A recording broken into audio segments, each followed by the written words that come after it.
ওয়ালাইকুম আসসালাম। জি আপা, আপনার নামটা কি? নামটা সোহানা ভাইয়া। সোহানা। জি। তো বাড়িটা কোথায়? হ্যাঁ, বাড়িটা কুমিল্লা চান্দিনা। কুমিল্লা চান্দিনা। জি। তো প্রতিবেদনে কেন আসছো দর্শকদের উদ্দেশ্যে বলো। প্রতিবেদন আইসি, অনেক অভাবে ফিরে আইসি। মা আছে একজন অসহায়। মা আসলে অসুস্থ, তো এই জন্যই প্রতিবেদনে আইসি। একটা ছোট একটা ভাই আছে, লেখাপড়া করাইতে পারতাছি না, টাকার অভাবে কি করবো, এখন অভাবে ফিরে আইসি প্রতিবেদনে। তো পাশাপাশি কি কাজ করে সংসারটা চলতেছে? কি করবো, আমি একটা কাজ করি বাড়িতে, সেলাই মেশিনের কাম করি।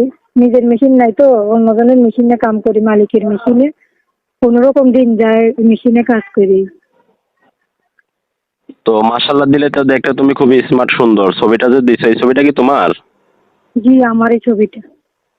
আচ্ছা, তো তোমার নাম্বারটা কি বলতে পারবা না? আমি ভিডিও স্ক্রিনে দিয়ে দেবো।